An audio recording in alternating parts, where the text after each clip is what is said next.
Bonjour à tous, je vous retrouve avec une nouvelle recette avec des cerises. Cette fois-ci, je vous propose de réaliser des petites tartelettes rustiques à la cerise. Au niveau de la garniture, vous allez jouer sur le sucre ou sur l'acidité en fonction des cerises que vous avez, puisqu'elles peuvent être plus ou moins acides. Mais il suffira simplement de goûter et d'ajuster en fonction.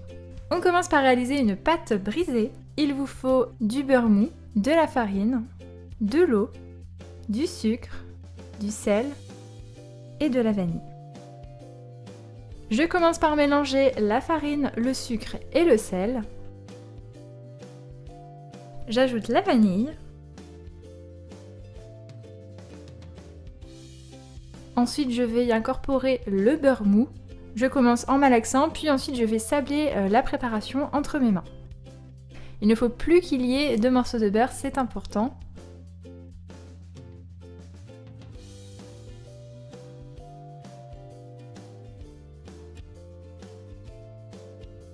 Ensuite, j'ajoute l'eau et je vais mélanger pour obtenir une pâte homogène. Si jamais votre pâte colle de trop, vous pouvez ajouter de la farine ou alors mettre moins d'eau.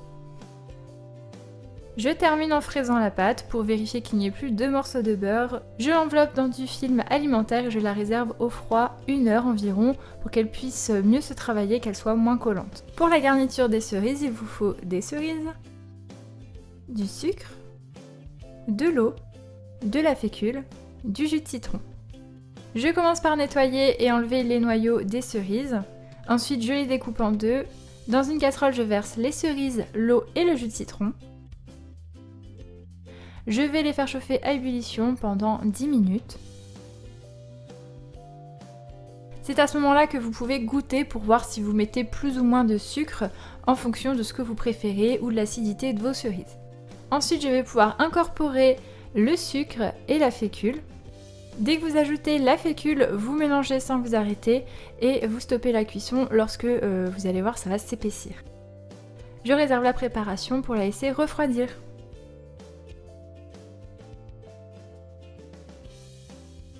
Lorsque la pâte est froide, je vais réaliser mes fonds de tarte dans des moules bien beurrés. J'ai choisi des petits moules à tartelettes.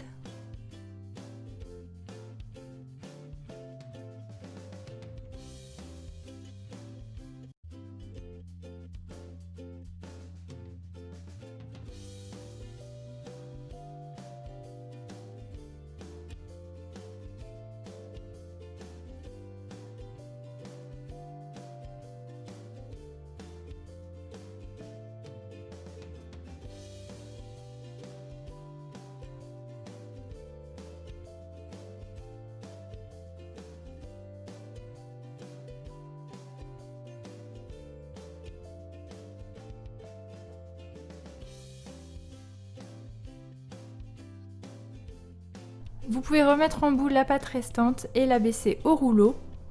Avant de découper, je vais remettre la pâte au congélateur quelques minutes. Ce sera beaucoup plus simple de couper nettement.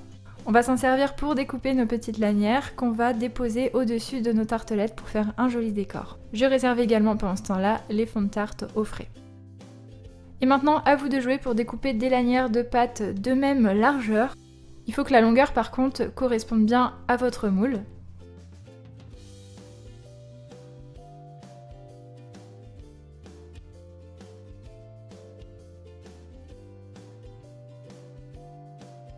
Je pique les fonds de tarte et je dépose de la garniture au centre.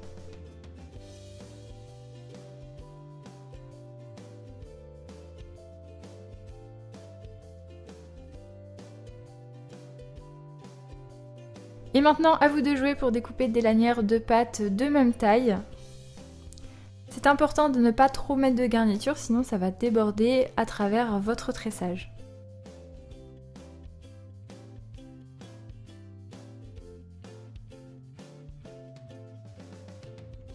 Une fois que j'ai tout découpé, je commence à réaliser le petit tressage au-dessus des tartelettes.